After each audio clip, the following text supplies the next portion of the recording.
Bienvenidos al video de Connie. Connie es una estudiante de primer año de psicología. Y hoy hablaremos sobre una materia en particular de su carrera, constructivismo. Connie, ¿estás ahí? No me dejes hablando solo. Obviamente estoy aquí, es mi trabajo, yo tengo que hablar. Bueno, es que ya habías tardado en aparecer. Mejor dinos de qué nos hablarás hoy. Eres muy lenta. Bueno, ahora les hablaré sobre algo que me llamó mucho la atención en una de las unidades vistas en la asignatura. Pero primero quisiera saber, ¿alguna vez ustedes se han preguntado cuántas de las cosas que piensan sobre ustedes mismos realmente son suyas? Porque yo sí. Y no fue una pregunta cualquiera, más bien fue como un martillazo en la cabeza cuando en este taller de constructivismo me topé con el concepto de narrativa dominante. Vaya, suena interesante, pero ¿por qué piensas que esa materia en especial fue tan significativo para ti? Bueno, es que al instante de ver ese concepto vinieron a mi mente todas esas narrativas que consciente o inconscientemente tengo impuestas sobre mí misma y sobre distintos ámbitos de mi vida. Me di cuenta de que muchas de esas historias no nacieron de mi propia voz, sino que han sido construidas y moldeadas a lo largo del tiempo por ideologías, estereotipos e incluso estigmas sociales. Vaya, ¿y cómo resignificaste este concepto para entenderlo? La forma en la que logré resignificar las narrativas dominantes fue entendiendo que cada persona se ve a sí misma como el personaje principal de su propia historia, una historia que se va construyendo en lo social y que nos guía y nos hace actuar de ciertas maneras. Me di cuenta también de que cada narrativa le da un significado a lo que vivimos y que si en algún momento nos hace cuestionarla o experimentamos alguna clase de quiebre, ese significado puede cambiar. Así que así se genera una nueva forma de ver las cosas también. Lo más interesante de todo es que nuestras narraciones no son fijas y siempre pueden transformarse. Y al cambiar también pueden cambiar los significados que damos a la vida, a lo que somos, cómo nos sentimos incluso. Esto es más interesante de lo que pensaba. Entonces, ¿sientes que de alguna forma este concepto influyó en la forma que te percibes a ti misma? ¿O algo por el estilo? Bueno, en verdad es impresionante como algo que puede resonar tan profundamente sin saber exactamente por qué, pero aún así transformar nuestra perspectiva. De hecho, creo que eso fue lo principal que influyó en la forma de percibirme a mí misma después de conocer este concepto. Fue que el ser consciente de este tema de narrativa dominante me llevó a cuestionar las historias que he construido sobre mí misma, muchas veces cargadas de juicios negativos que ni notaba. También me di cuenta de que esas narrativas afectaban tanto mi autoimagen como mis relaciones. Pero gracias a este abrir de ojos, ahora sé que puedo cambiar esas historias y reconstruir un relato personal desde un lugar más genuino y compasivo conmigo misma. Vaya, Connie, hay mucha razón en lo que dices. Bueno, por fin me das la razón en algo, ¿no? Ya era hora. Deja de llorar, mejor sigamos con el video. Bueno, de todo lo que nos has dicho, sería bueno hablarlo como futura psicóloga. Sí, me parece buena idea. ¿Qué te gustaría saber?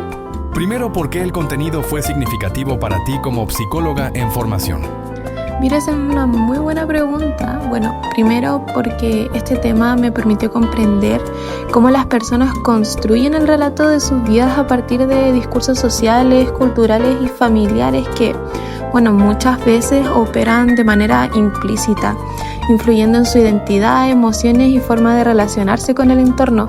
Como futura psicóloga, reconocer estos relatos me permitiría acompañar a las personas en el proceso de cuestionarlos, resignificarlos y construir nuevas historias más acorde a sus propios valores y necesidades. Entiendo. ¿Y cómo fue que interiorizaste el contenido como una futura psicóloga? Bueno, durante el curso comprendí que las narrativas dominantes organizan la experiencia, pero muchas veces están marcadas por estigmas y mandatos que limitan la identidad. Resignifiqué este concepto al entender que el lenguaje no solo describe la realidad, sino que la construye. Y como futura psicóloga reconozco la importancia de acompañar a las personas en su reconstrucción de relatos más genuinos y así promoviendo también relatos alternativos que estén más alineados con sus deseos y potencialidades del consultante. Veo que has pensado mucho respecto al tema, me parece perfecto. Pero así como lo has pensado tanto, también debe haber influido en tu proyección como psicóloga, ¿o me equivoco? No, de hecho, no te equivocas. Sí influyó bastante en mi forma de proyectarme a futuro, especialmente porque me gustaría especializarme en cuidados paliativos. Y en ese contexto creo que las narrativas son clave para las personas y para que le den sentido a lo que viven y reconecten con su historia. El comprender el impacto de las narrativas dominantes me permitiría acompañar a los clientes y a sus familias en la construcción de significados más cercanos a sus propias verdades y así. Y este enfoque me orienta hacia una práctica más humana, respetuosa y centrada en la persona y su contexto, que es uno de mis principales objetivos como futura profesional. Es genial que ya tengas una idea de los valores y metas que quieres alcanzar como profesional. Hablando de metas, sé que en tu clase te propusiste un objetivo en particular. ¿Podrías hablarnos de eso?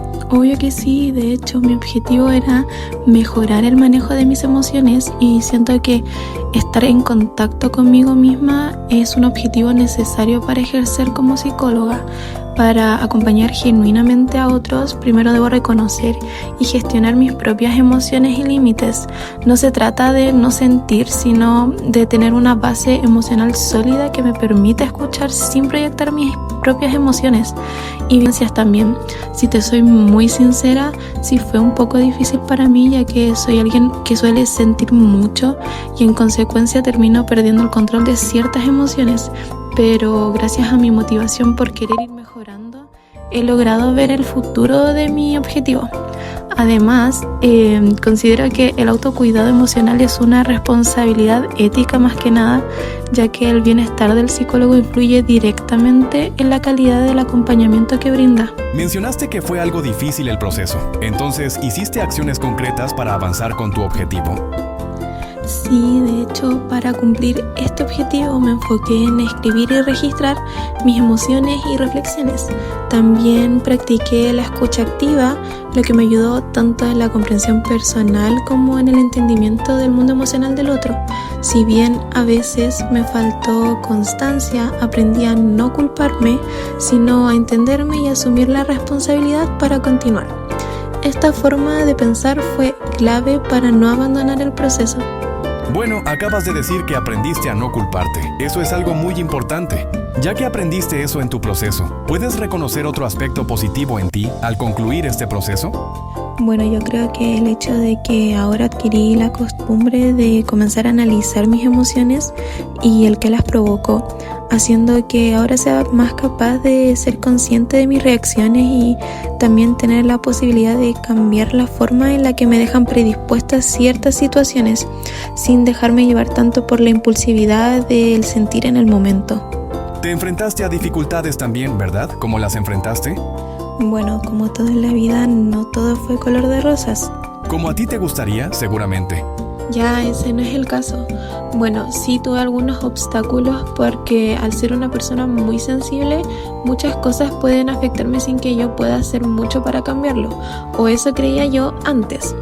Y bueno, cada vez que una emoción intensa parecía querer abrazarme y no soltarme nunca más, yo me quedaba muy cómoda en esa emoción esperando que por decisión propia quisiera dejarme.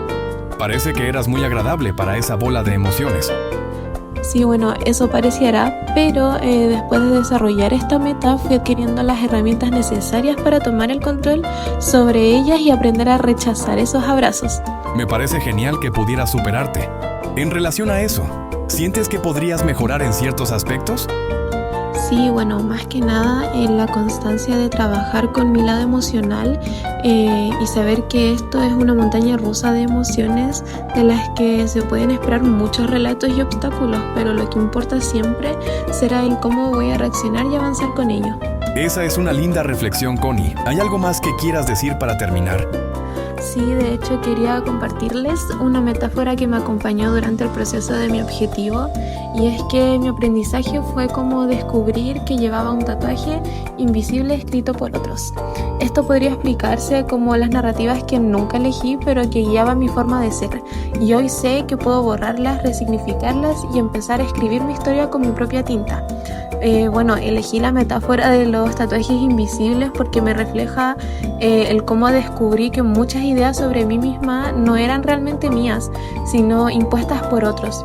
Durante el taller aprendí a reconocer esas narrativas dominantes que me limitaban y entendí que puedo cuestionarlas y transformarlas.